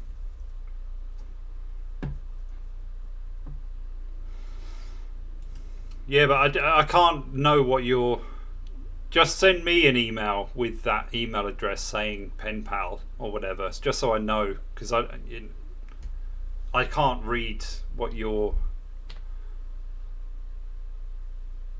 I don't even know what you fucking mean there, to be honest. Send me a copy. Check your spam folder, as this email address will probably end up there. Oh, are you going to email? Well, you're gonna have a couple of weeks basically, because I kind of feel like having just a week isn't very long, even though it's long enough to read these kind of novels, because they're not particularly overwritten or whatever. It's nice to have a bit of space to read it at the same time, and that gives me a little bit more room to do a little bit of research on it. And also, I don't want to completely drop the Cope and Sieve. I might change some of the formats of it, but yeah, I don't know. We'll see how it goes. If the book club thing proves to be more fun and interesting, then that will probably become the primary focus. But I think interswitching can work. And sometimes it is nice to just do stuff that's just a bit of goofy bullshit, nonsense, trash fun, you know. So yeah, I got you. Sorry, I was about to question your intelligence, but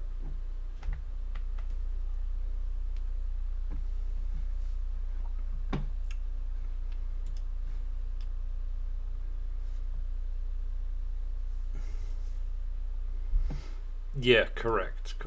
Well, I mean, it might, if England win, why not? Yeah, we could have a little celebration a week later. Why not?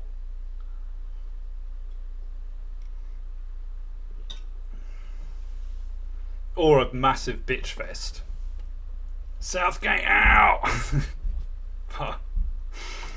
See, to be honest, I've been ignoring the game, like the thought of the game, because it's weird seeing England in a final, let alone twice in a row. And we all know how that ended last time, so it's a bit like... And the challenge is much higher. Like, that Italy team wasn't that great. And I think we arguably... I don't know, maybe we didn't play better, necessarily. It's very easy to forget when you reach a certain destination, and I think all is kind of forgiven of how you got there. No one gives a shit. But I would be surprised if we weren't a little bit better in the last tournament compared to this one.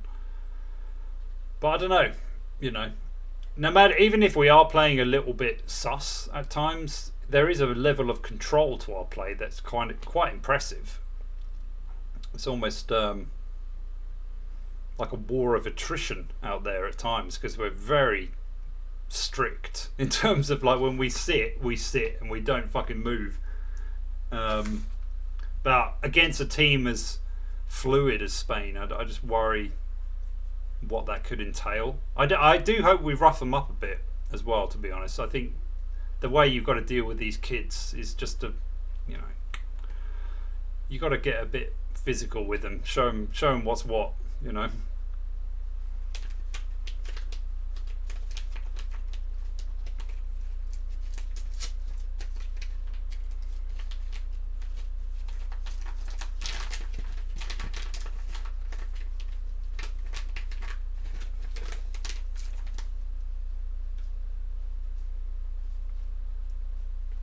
And yeah, I mean, if anyone from the Patreon is here, I will be taking your suggestions as well for the book club, and I will be making a vid soon. I've been pretty busy of late.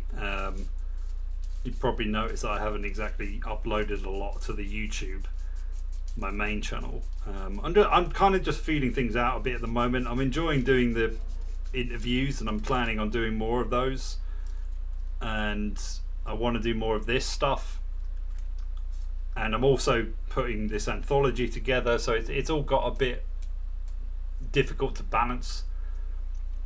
But the new stuff for the channel's coming. I'm planning it out, and it will be book related as well, so it's going to pretty much turn back into what the original GC McKay shit was all about, virtually. I'm hoping with better videos and all of that shit. So let's just see what fucking happens.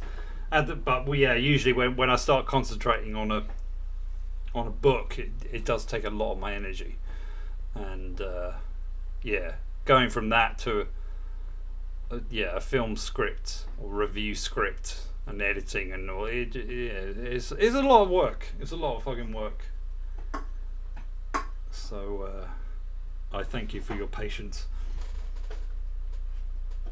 Not that I think any of you are actually really watching, but I'm sure a few of you out there are. Maybe that's what I tell myself.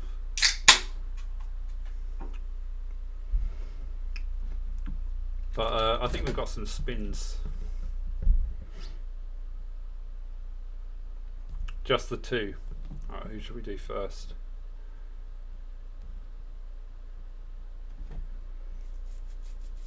Alright, tomorrow we'll do you first.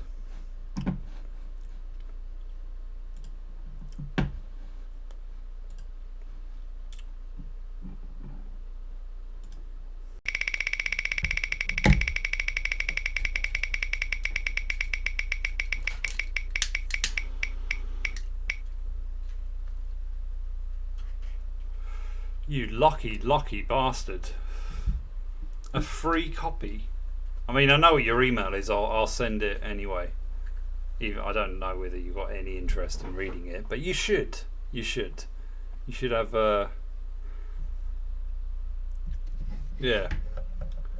never mind the bitches in your life. All you need is some heather.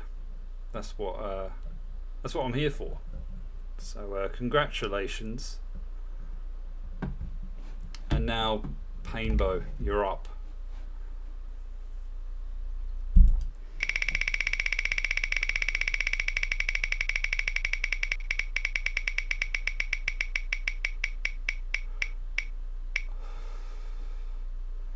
I do a shot of liquor I don't have any liquor. I'll down the rest of this. All right. And you'll have a free finger. There you go.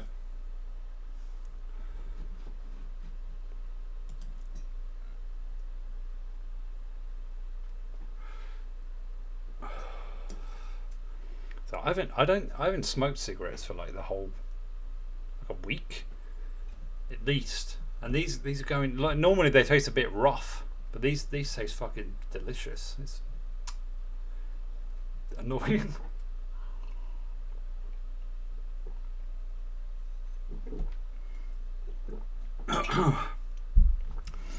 Actually, it's funny you mention her because I was thinking of adding in A Good Man Is Hard to Find, which I believe is a short story collection. I haven't read her stuff. I'm intrigued by the film, but it's got the main girl in it. Isn't it like Ethan Hawke's daughter or something? I don't know. I just find her a bit. I mean, she's not exactly pleasing to the eye for one thing, but I'm not sure I dig her acting that much. She's all right, and the film looks interesting, and all of that. And I'm intrigued to know a bit more about O'Connor herself, but I'd probably rather read her work. And I have heard it's very gritty and quite hard hitting.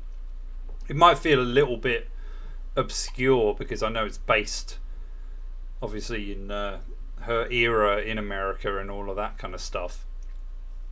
But yeah, I've also heard it's pretty brutal, and I think watching the trailer for that, which I'll probably end up watching it with Anya, but yeah, I remember it kind of like there's parts in it where just like, can't you write any nice stories like, and all this kind of stuff, and I was like, oh, that's familiar. Like I remember people saying that to me. So it's me and O'Connor got something in common. So maybe my interest is purely narcissistic, I don't know, but I have been intrigued to read her writing. You probably have. Have you not watched Stranger Things? No? She's in another thing, probably a few. Yeah, she's alright. I just think it's just Nepo baby, basically. It's just a bit like, fuck off. But, you know, she's probably decent enough, I don't know.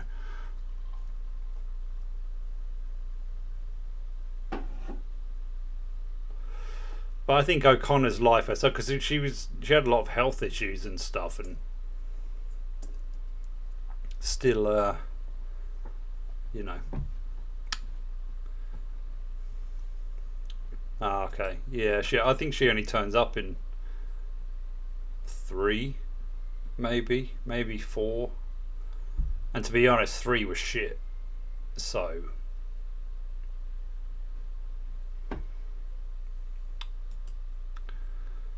Of all the Nepo babies, Andy McDowell's daughter is the hottest. Okay.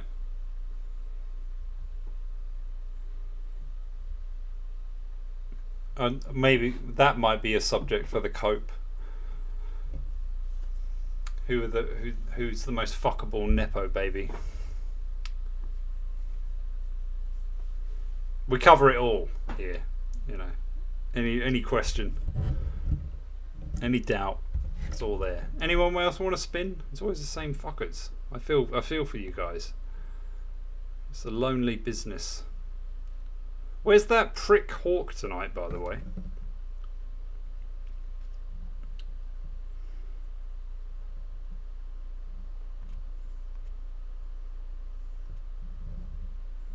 I'm sure one of you know.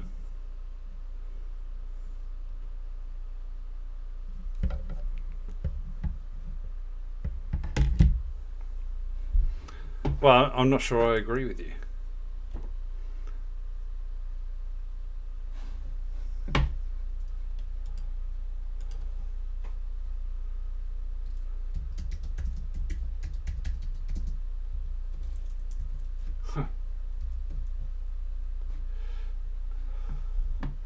Do you mean Margaret Qualley? I'm probably inclined to agree.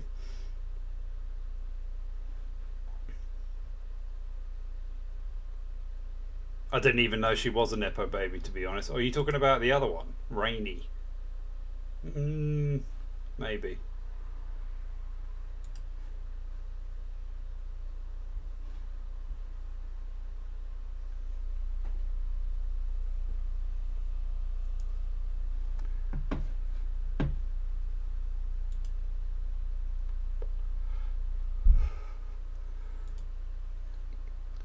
You mean his sock or his sex doll? That is the question.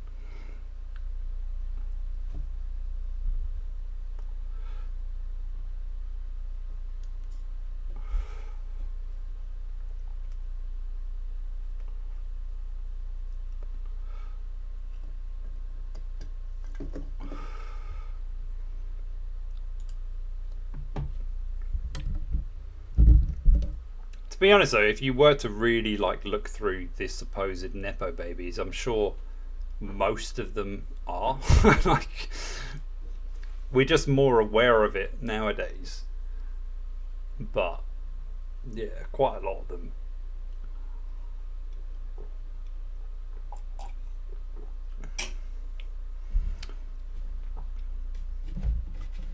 Keeping the wheel spinning.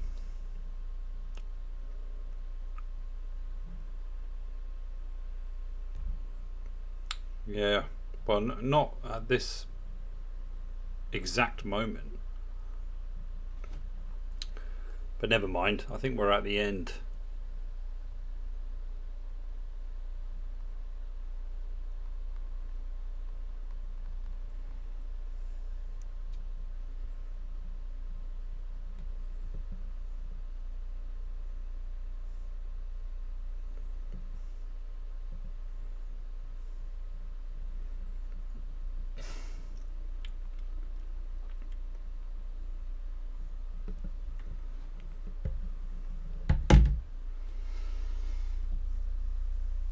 Oh, that's funny because there's 9 of you in here.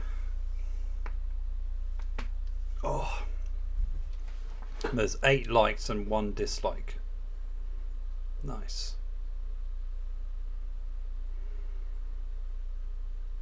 Don't even know why I bother. Really.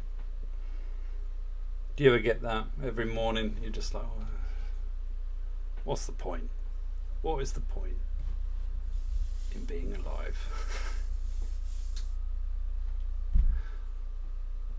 As if there, well, there is an alternative, but you know.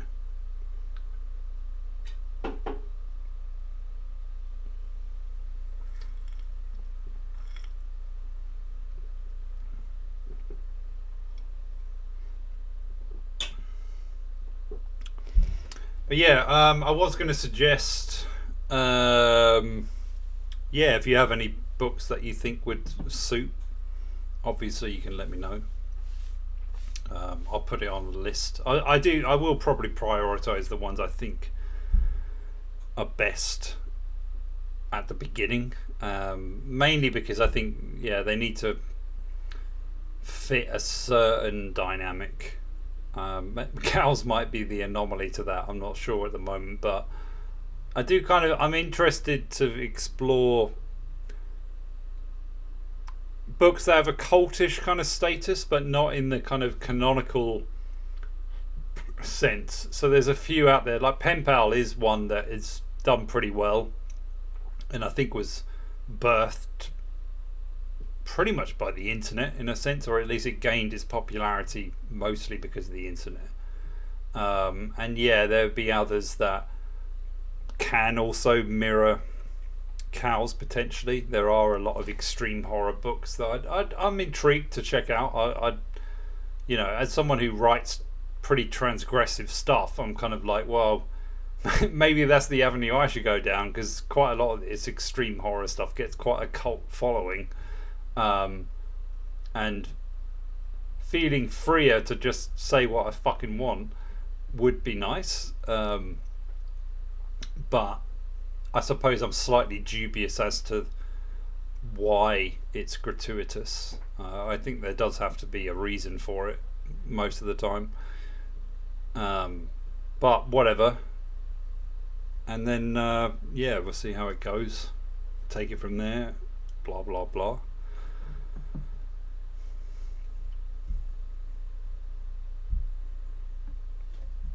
And yeah, well, I'll see you fuckers soon. It's been fun.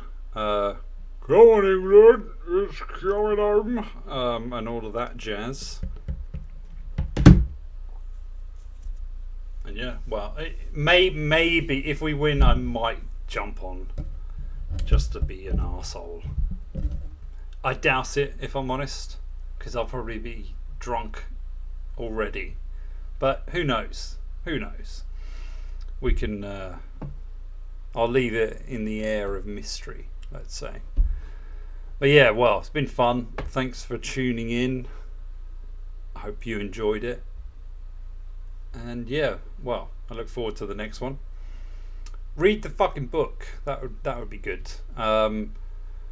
I know I can let it slide this time because I know I do community posts not that often, but I even know when I do them, not many of you are going to see it because YouTube is shit, you know. So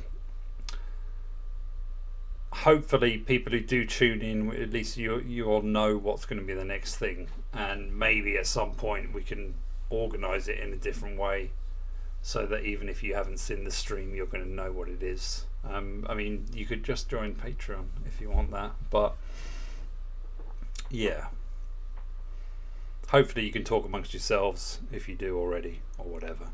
And yeah, well, see you soon. Take it easy.